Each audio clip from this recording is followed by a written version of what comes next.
Hi, welcome to this recording today. I hope this recording finds you well. To this community, thanks to our sponsors. Join me in thanking our 2020 Denver Startup Week sponsors, our title sponsors, Downtown Denver Partnership, JP Morgan Chase, Prologis, and Zero. Our track sponsors who have made all the great content you're hearing today possible. Battery 621 and the Public Works, Capital One Cafe, Colorado Lending Source, Friday Health, Quizlet, Exactly, Zayo, and Zestful. Our headline event sponsors are bringing the excitement this week. Thank you to Wix, Kenzen, MAPR Agency, Obsidian HR, Kickstart Fund, Promontory Mortgage, Molson Coors, and Comcast. Finally, thank you to our partner and member sponsors listed on the screen. Please say thank you to these companies as you enjoy our virtual Denver Startup Week, and don't forget to use hashtag DenStartupWeek to share your experience and moments of inspiration on social media.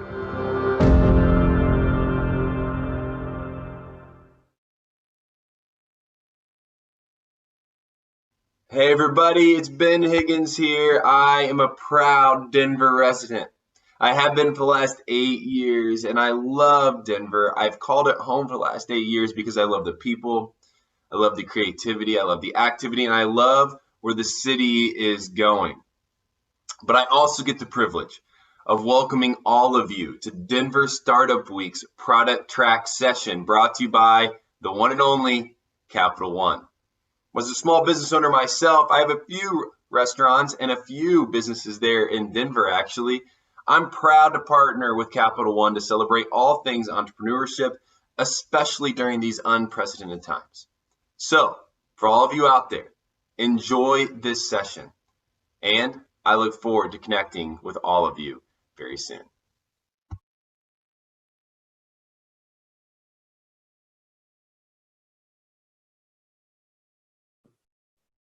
Hi, everyone. Welcome to Denver Startup Week.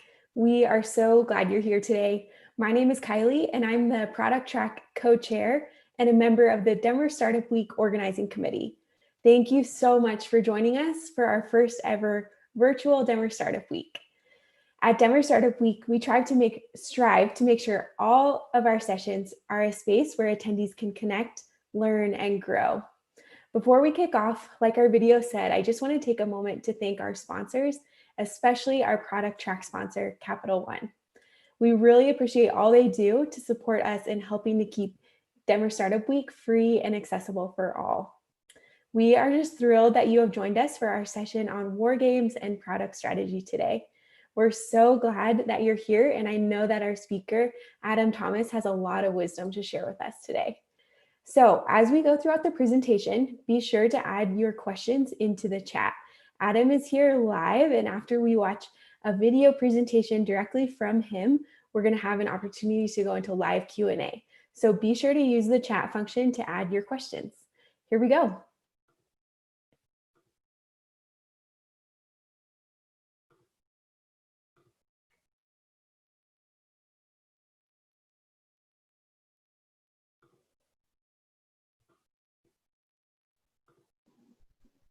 Hi, welcome to this recording today. I hope this recording finds you well, and I hope that you're enjoying everything that the Denver Startup Week has to offer.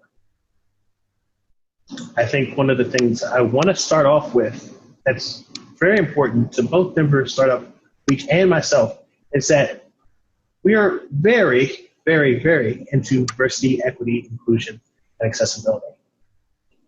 There's an opportunity here for you to connect with somebody that comes from a different perspective than you do. And as Buckminster Fuller would say, the universe is apprehended non-simultaneously, meaning there's stuff that's going on that you don't see and you don't understand. It's not your fault of your own. It's just the fact that we all have different experiences, different things that make us who we are. The opportunity here for you is to engage with somebody that's different than you. There's an opportunity to see, hear, chat with, and understand a completely different perspective that will not only improve your perspective, but also how you engage with the rest of the world. take this opportunity. And with that said, let's talk about what we're here to talk about, which is how lessons from war games can help you ship products and build strong teams. I think the first place for us to start is an admission. Product strategy, which is the culmination of that title, is hard. And as a product person or as a founder, it is your job to own the product strategy. And in order to own that product strategy, you'll have to manage the external constraints that affect your product. Let's call these rules. The internal goals that you'll need to hit, let's call these bets. And the acceptable amount of effort based on impact. Let's call this resource allocation. And the big question there is, how do you practice these things? Product strategy is hard, not just because it's hard to put together, but it's hard because it is hard to get into the mindset of these points of view, these lenses of rules, bets, and resource allocation. How can you simulate that? Well, my answer is very obviously in the title. Is a thing called wargaming. Let's explore the concept. What is wargaming? Wargaming is a strategy type of game that deals with military operations of various types, real or fictional. Wargaming is the hobby dedicated to the play of such games. And through that game, through that simulation, wargaming can help you figure those things out. Through wargaming, you'll be put in these situations, both on a tactical and strategic level. It'll help you with understanding how to deal with different rule sets, how to make bets, and how to do resource allocation. These things, again, are very critical to your product strategy. And of course, a disclaimer. Before we begin, wargaming, product strategy, and any type of thing you do in life, there's no such thing as guaranteed success. No matter how impressive that strategy is, sometimes things go bad. However, like wargaming, the right concepts can help you as a product manager, founder, product leader, increase your chance of success, not just at the moment, but consistently. The only thing that sucks about this is we don't have enough time to talk about the wonderful world of wargaming as a whole. It's a wonderful hobby. And at the end of this, I'll give you a way to engage in some wargaming. And I encourage you to dig into that and different organizations where you are. Wargaming is a wonderful hobby, and I think you'll enjoy it. Now, who am I?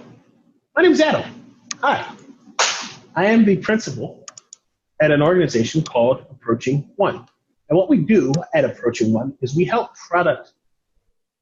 potential product leaders find their way through coaching. We also help founders make that first product hire so that they can give the product strategy ownership to someone else and they can focus on other parts of the business. We also offer product strategy tune-ups that can help you in motion figure out what you need to do over the next few quarters. I've spent over 10 years working on product strategy for a whole bunch of different companies, from your Fortune 100s to small founding startups trying to figure it out. I've also been a founder, I've been a product manager, and I've also been a product executive, head of product. More interestingly, though, I've been doing wargaming for almost 25 years. I was that kid rolling dice at a table, and it was a blast. Still is. You can email me at adam@theadamchalmers.com and just say hi. We can talk about that. We can talk about working together. We can talk about gaming. Pretty much my inbox is pretty open. Breakfast and Salk, and we'll have a conversation.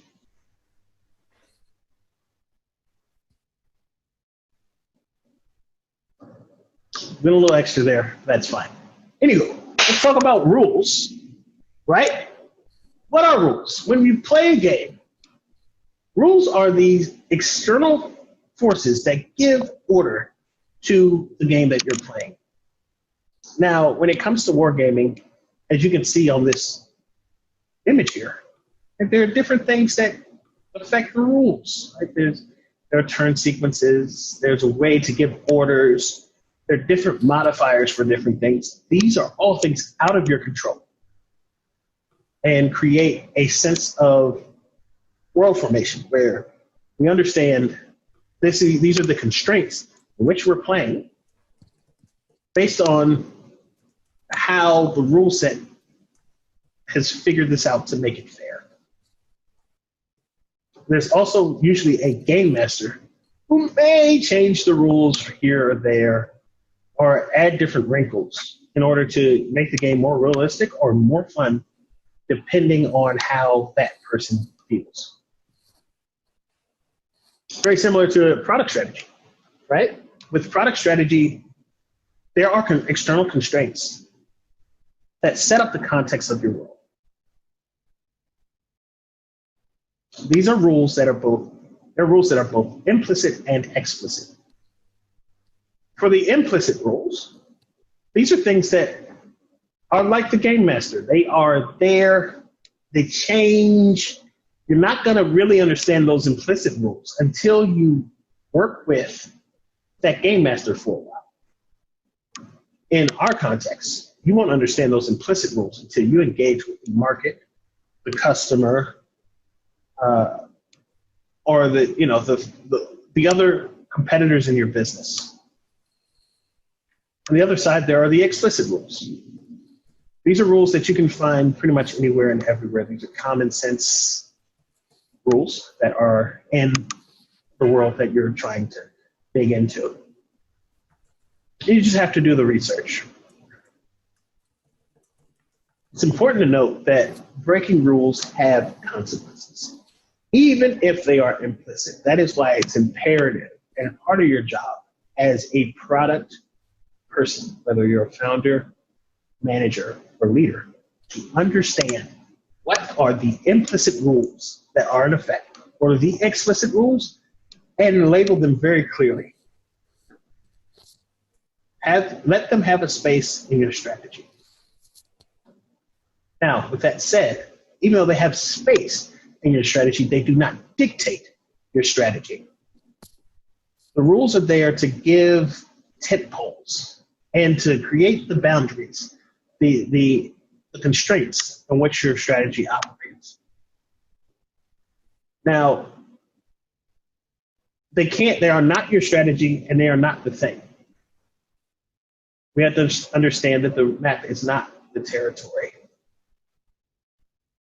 In fact, if you are not really clear about what the rules are, things start to get a little shaky.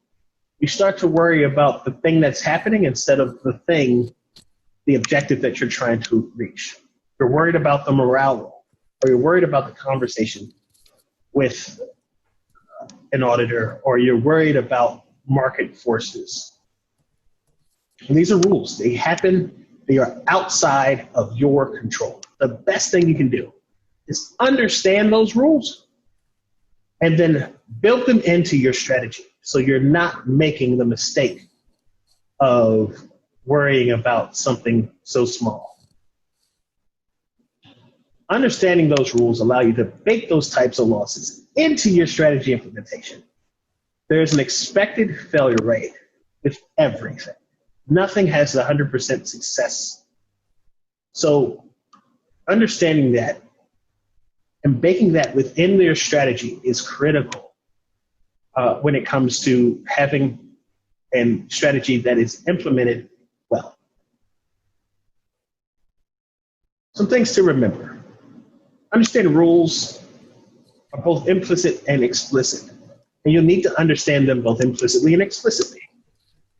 In Wargames, that's reading the rule set and interacting with the game masters. Check their temperature. In Product, that's done with research and customer interactions, as well as interactions with the marketplace and your competitors. That's every war game is a series of bets. In fact, it's a wonderful thing that it's a series of bets because you get all these toys and you're trying to figure out how to make it happen, get to your big objective. Usually you're playing with more than one person, so it's critical that you take the time to talk to the other people, figure out how they're making bets, combine them into somewhat of a strategy, a grand strategy, and then apply that together. With times to check in with each other to see what changes you need to make, how do you adjust to figure out where you need to go and how you need to make something happen, that thing being victory. Product strategy, again, very similar. Product strategy is nothing more, at least internally, than a series of bets. In your case, you're not playing the other team, you are playing the market. And winning that bet means that you'll have more revenue and market share. And losing that bet just means the loss of resources. Worst case scenario means the loss of the business. Stakes can be that high. Again, if you're making crazy bets, then they will be. Much like rules, bets are implicit or explicit. Your job as a person inside the company is to shift those implicit bets that are happening from different teams to explicit. Bring them in to the strategy that you're trying to implement. Because these bets are happening whether you list them or not. If you're communicating, communication decreases the chances these implicit bets are made. Now that we've talked about moving things from implicit to explicit, let's talk about what is the probability of this. Let's talk about probability. If I ask you this question, what's the probability of your next launch being a success? What's your answer? If you don't have a good number tied to that bet, then you're probably not doing a good job of setting up the bet itself. It's probably pass fail. In terms of reading some of the materials that I'll have in the appendix, they'll talk about how bets, good bets, are probabilistic, based on a bunch of modifiers that exist in order for you to figure out, right, if this is a good bet or it's a bad bet. Again, nothing is ever 100% certain, but making good bets, understanding the modifier of those bets on a consistent basis help you make good bets that can help launch your strategy. If not, if you can't answer that question, can't understand what modifies that question internally, it's probably pass fail and it requires more research to understand those modifiers. Another thing about great bets are able to nest, especially the probability ones tied to probability. Once these bets, the big problems are very explicit. Great thing is teams can make better bets based on those bets. Those bets can nest in order to make a chain of bets that really can lead you to making better decisions. Can these bets shrink to your timeline? Not. You'll probably need to think about them a little more. They're not nesting the way they should be. There is a problem.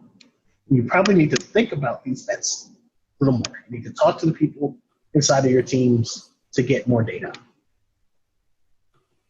Most importantly, when these bets are made, it is your job as a founder or product leader to evangelize these bets. Get out there, talk about them. Make it comfortable for teams to make these types of bets regularly. Give them the data that they need to make smaller bets that you can't see that will guide them to better success. These are things to remember. These bets help you communicate what is important to the team. And moving things from implicit bets to explicit bets, you're really sharpening the understanding of what your team is going out to and trying to do. In wargaming, you simulate this by getting people together and talking about what their plans are. Product strategy, this is like going to different stakeholders to build trust and understand what drives them to turn those bets from implicit to explicit. Talking to teams often about the bets they're making helps people make more bets, better bets, to help you accomplish the goals that you're trying to reach. Let's talk about resource allocation. In war games, you have to make decisions. How are you leveraging those bets? How are you going to accomplish the objective? What matters? What resources matter? I think about Ho Chi Minh. It's a little, I think this quote is it can seem very dark, but when it comes to military maneuvers, I think it sums this up very well. Ho Chi Minh was talking about the US invasion of Vietnam, and he was saying that if I lose 10 men to your 4, that is enough for you to leave.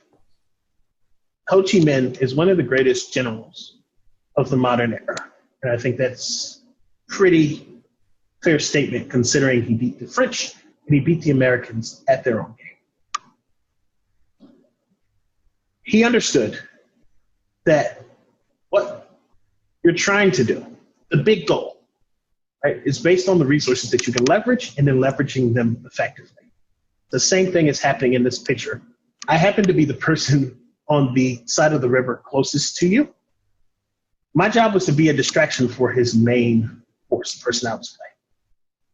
As you can see, I have less figures, but we're holding this river and we're forcing him to reinforce and to make a decision on this side of the field. I understood my resources and leveraged them in order to lead my team to success, even as a decoy.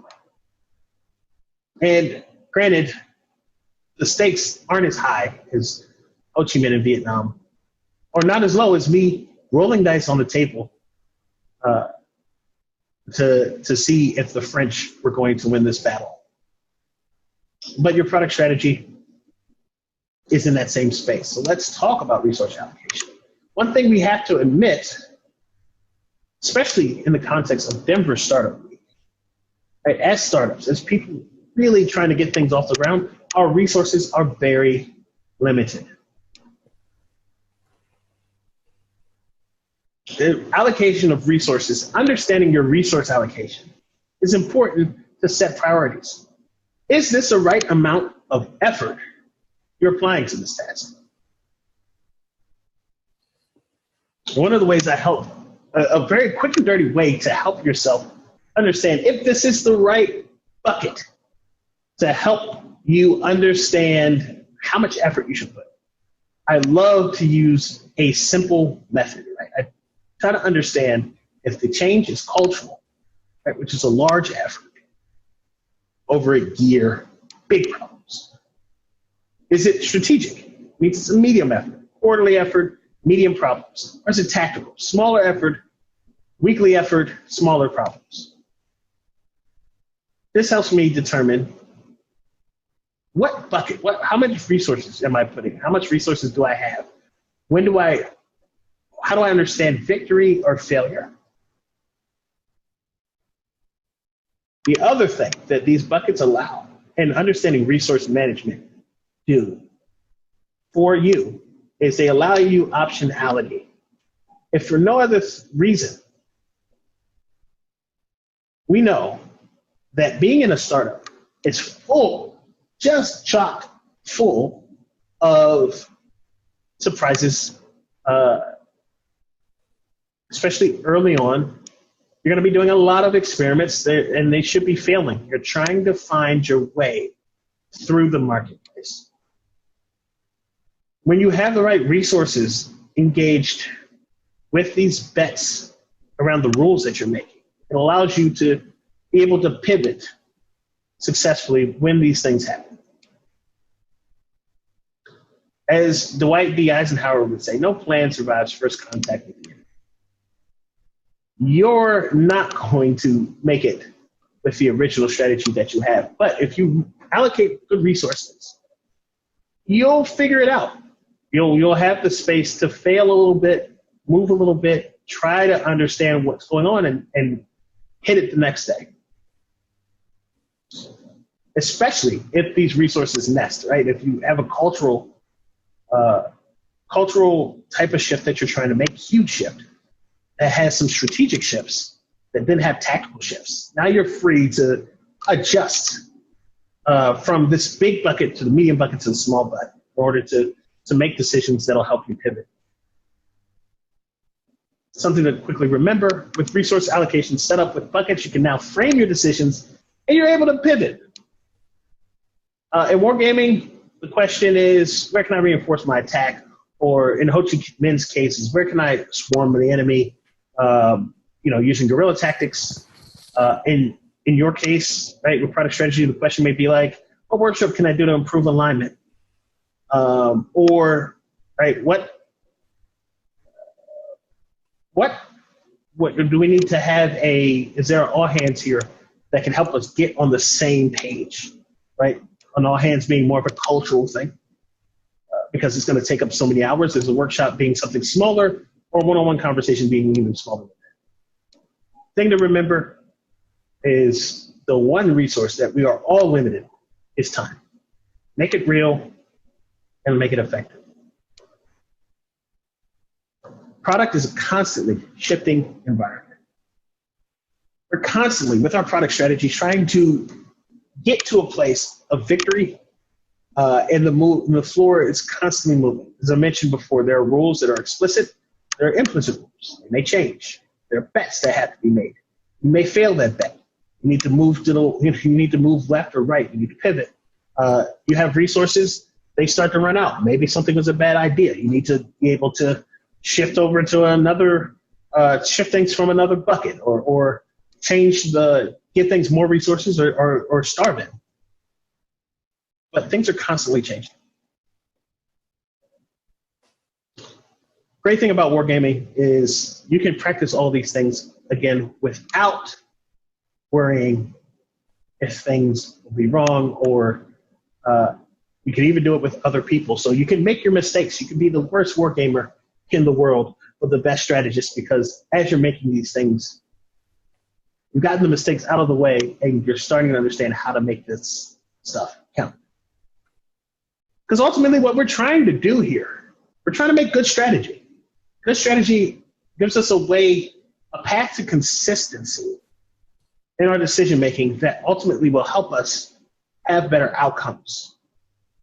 And even though it doesn't guarantee victory, one of the things that are most important for product people is the community we have with our customers and even our competitors, and the trust internally with the teams. We are diplomats and translators as product people, even as a founder, right? We can't control people.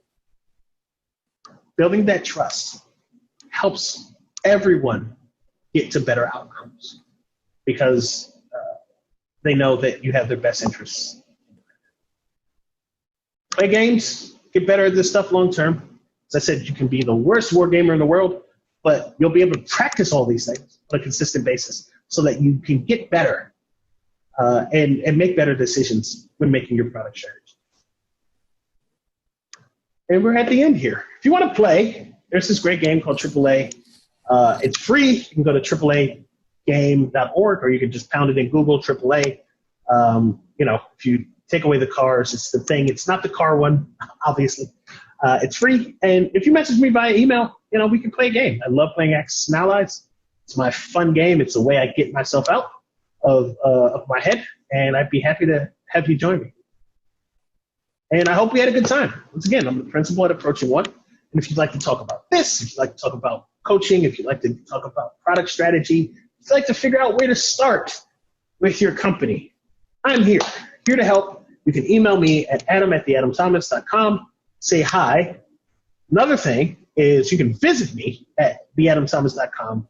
There'll be a link at the bottom called Wargaming, and there'll be a bunch of resources to help you read more into some of the stuff that we talked about here. There are people that I think are pretty awesome, like John Cutler, Christine Watkey, Annie Duke, Chris Butler. There's a whole bunch of people in the product space and the decision science space that are great minds, better than me, and I'll be linking to all their stuff on this resource page. And you'll find some stuff that I can help with.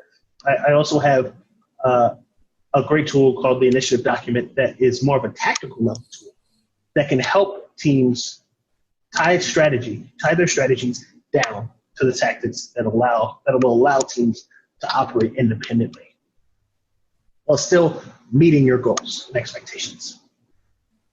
And now we're at the questions, and I should be popping up in real life any second now.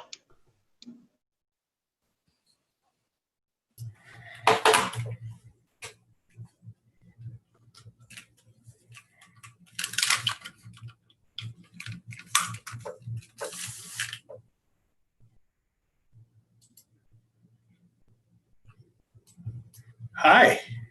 Hello, everyone. How goes it? Nice to meet you all. Nice to talk to all of you. Thanks for hanging around for the Q&A portion of this conversation. And just to get us started, just to get us comfortable, I'd love to see everyone that's still here say something in the chat. Just say who you are and where you're from, just to get us started.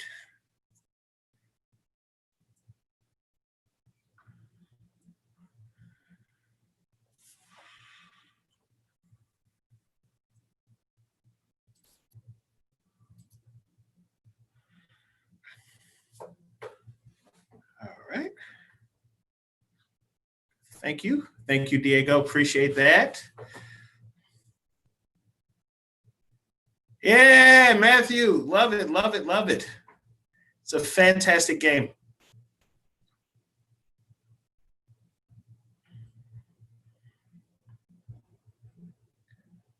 Thank you, Jen. Thank you, Jen.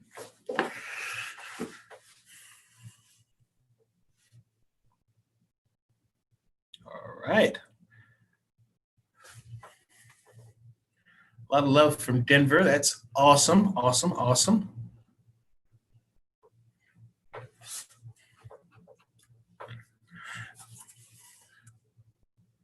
Great. So here's how I love to do Q&A before we get started. Let's see. Yeah, Brian, Warhammer's a great game. So much, it's so intricate, especially once you get to the tabletop version of it. It's pretty awesome.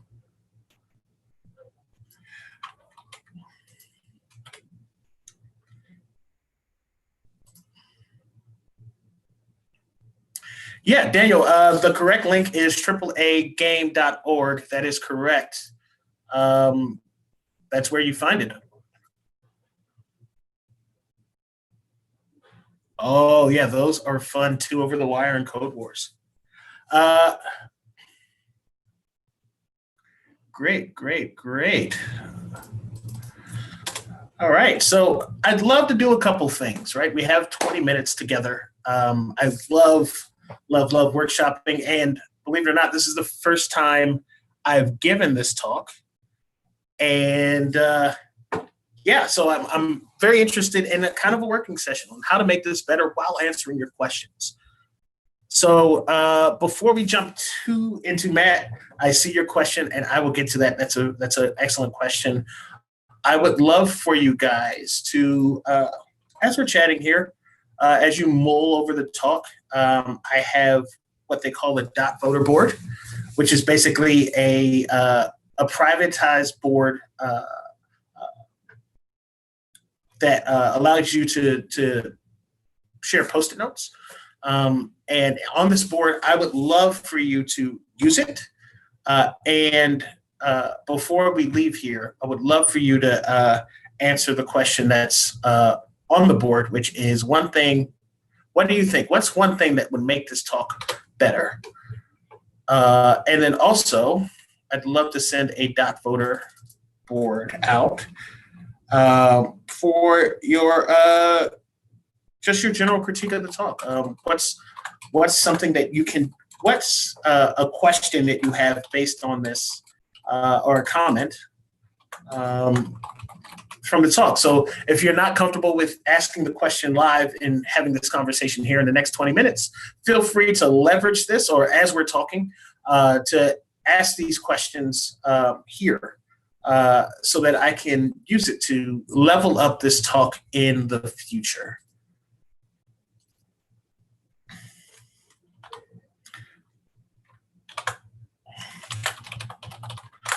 Now, these are completely anonymous. And also, again, no one else in this talk, no one else here that is on that link can see this.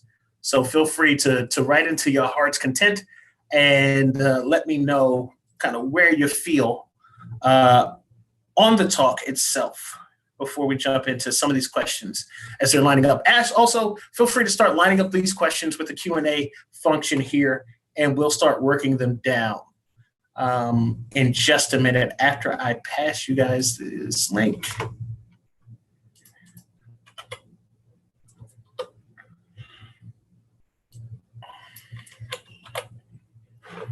Okay. All right, so that voter board links are there in here, and let's start with the questions that I have in the Q&A portion here. Brian, I see your question. Matthew, I see your question. We will get to them as well. So Diego asks, I am starting on the e-commerce space. What are some valuable questions you would ask a manufacturer in the development of the product? I'm curious, I mean, if this is kind of operationally, I mean, it's just the standard questions around how's the pricing? Is there samples that I can get to test? What are some of how successful are some of your similar clients that are living in this space or working in this space or working with you?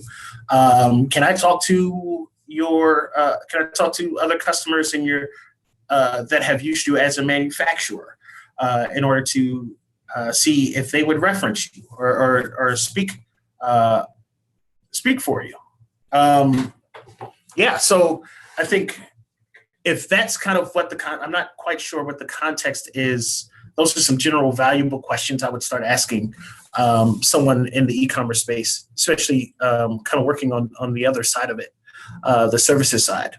But I'd see. I'd also, just in general, thank you, Diego. Yeah, so I mean, just in general with e-com and right, everything that I apply in the talk, right, think of those as things in the rules section. You need to really understand the world in which your e-commerce, the thing that you're trying to sell exists, right? If not just the manufacturer, but also the right, kind of where you're selling it, what are the services that help you sell, right? Pricing tools or emailing tools or marketing tools, trying to understand exactly what are some of the tools in the space. What do people use that are exciting, that'll help you accomplish that goal, and then also, right, kind of the ops stuff, the stuff that's around it. All right, so let's go with Matthew here. Matthew asks, so how do you incorporate different personalities into product development? I am a strategist. My partner is a tactician. I think the first thing is what you've already done, right? You've identified kind of where your strengths are with your partner. And I think in this context,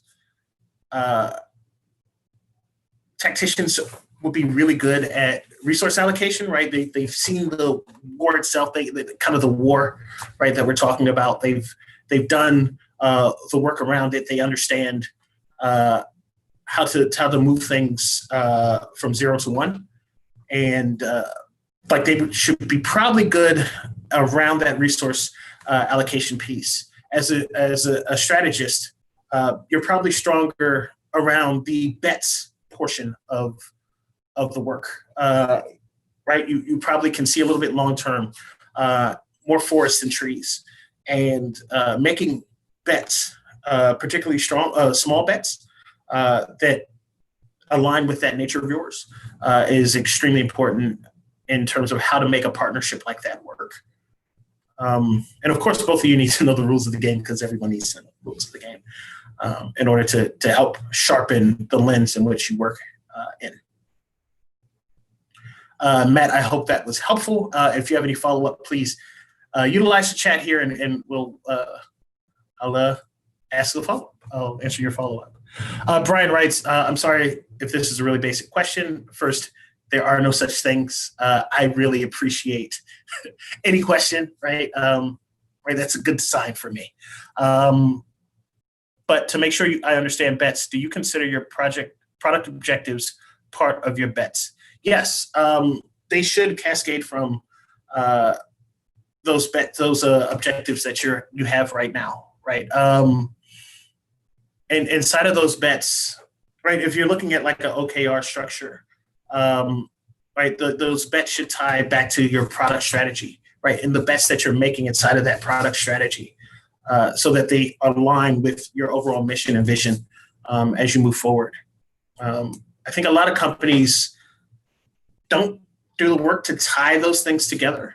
And what ends up happening is you start creating a drift between the bets you're thinking about on the level of kind of the executive level, kind of middle leadership level, and the bets that the folks that do the day-to-day, your ICs may make. And that drift, right, it's exponential, right? The effect of that drift is exponential.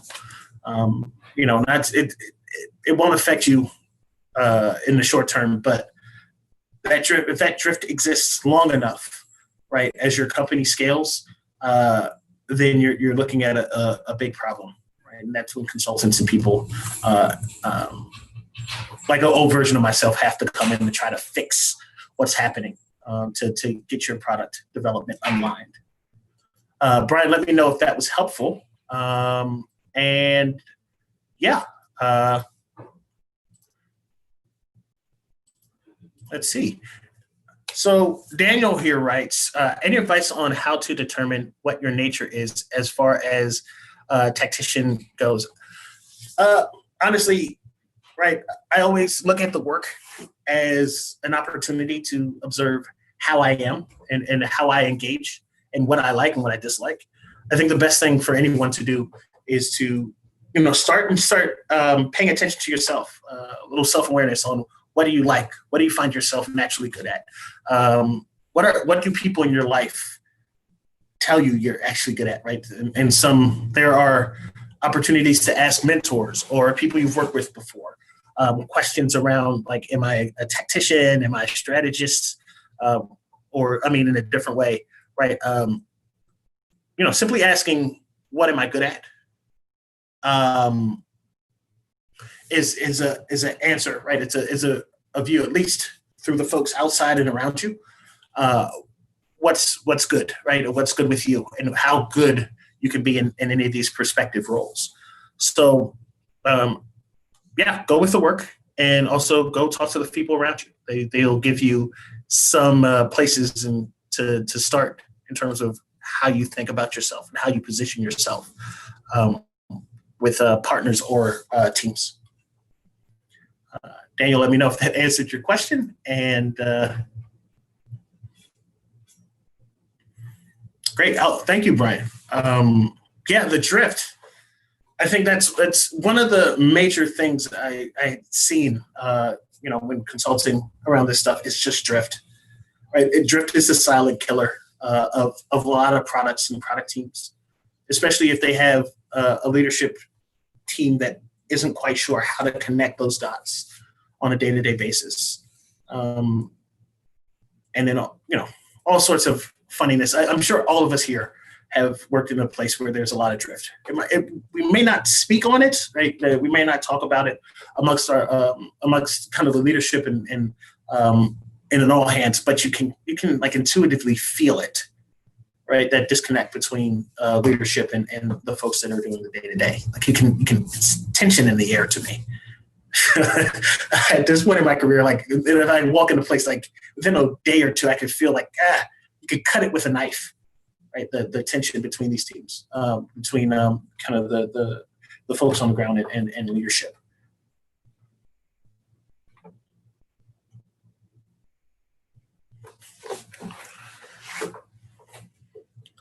All right, we had 2 questions coming at the same time. One from an anonymous attendee. Hello. Hi, Sweet. Nice to connect. And one with Dave. So I'll start with Sweet here. Hi, Sweet from Console Forum.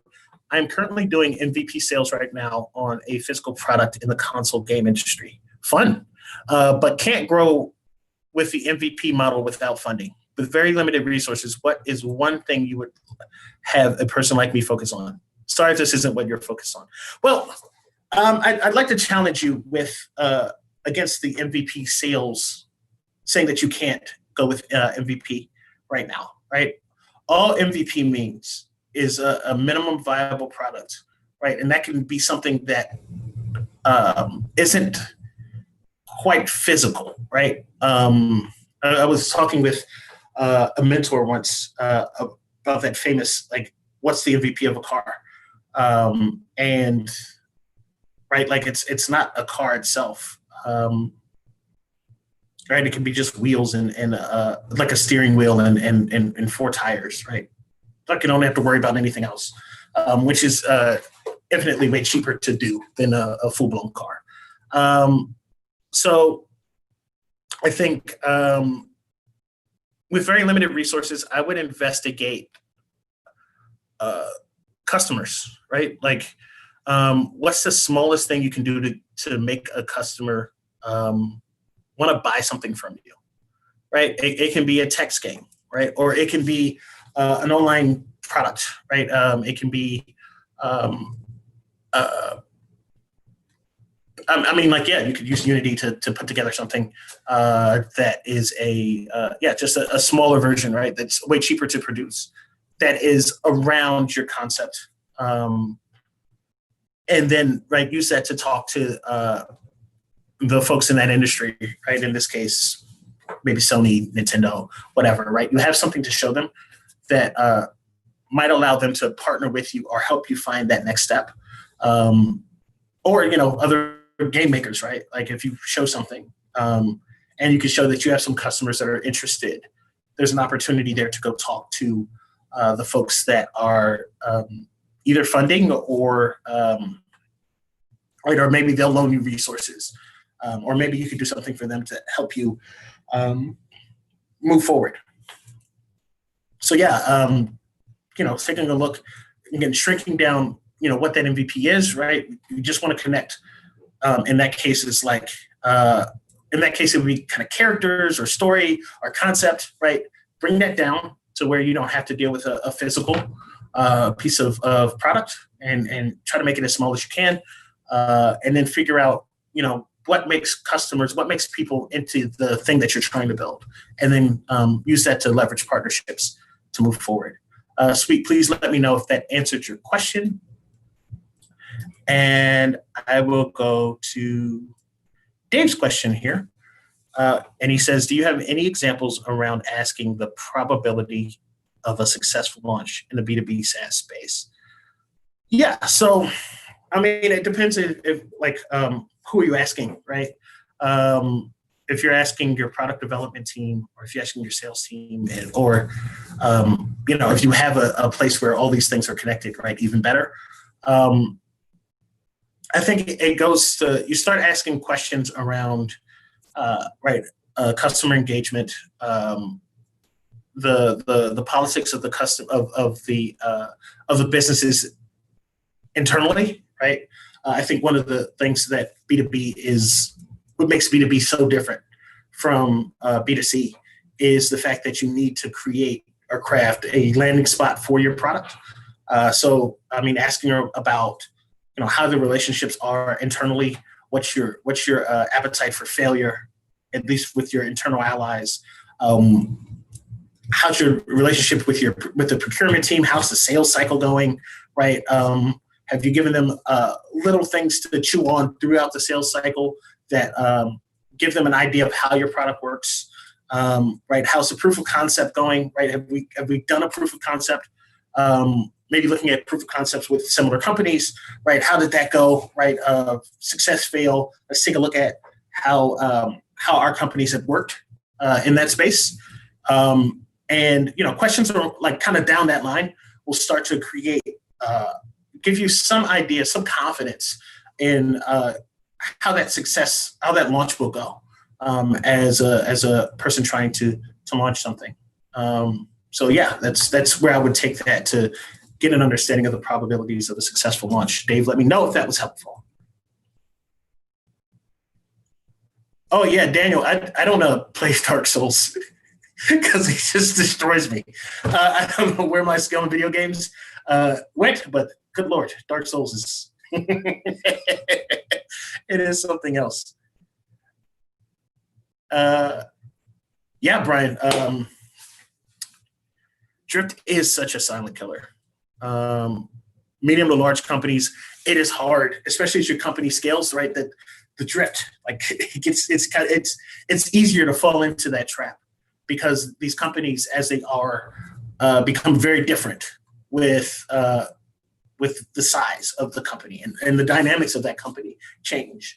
And if you don't have, I think I heard Reid Hoffman talk about this once, right? You need to have the right people in place that understand how these companies shift as they scale in order to avoid that drift.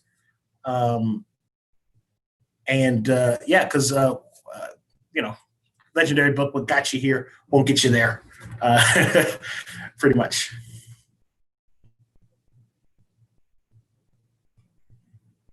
All right, so still looking for questions, right? I'm here. We got another minute. We can get one more in.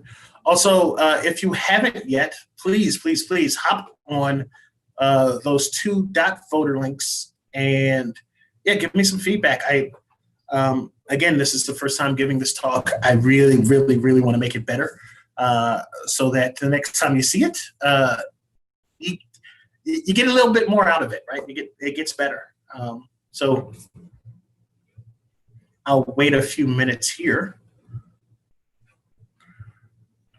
for anything else.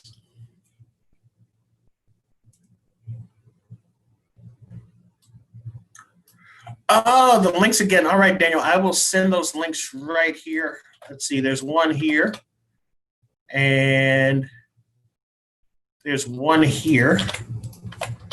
And also, let me send a link to AAA inside of the chat just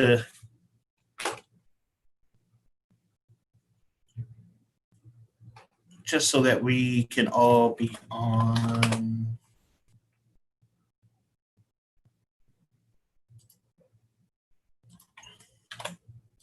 one accord here. Boom. Those are all 3. And then I'll throw my own website in there. If I can spell, my apologies. Hold on, let me do this one more time.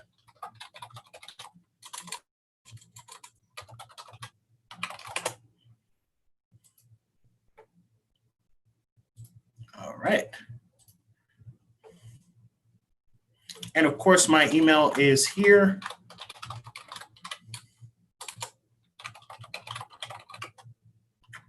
Please feel free to send me more questions, ideas.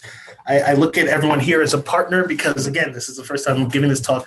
Would love to hear your concepts and you talk more about this stuff, whether it's jumping in with Wargaming or just life in general. And of course, if you want to look for a more professional relationship with me as a coach for you or someone else on your team, definitely fire an email. We can get an initial consultation started.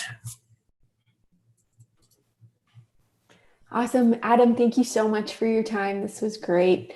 Everyone who attended, thank you also for your time. Really appreciate all of the engagement. We are going to have this session recorded with actually a little bit of a higher quality video on YouTube. So we'll make sure that gets to all of you if you want to share it with anyone else in your network. And again, thanks for attending, and everyone have a great rest of your afternoon. Bye.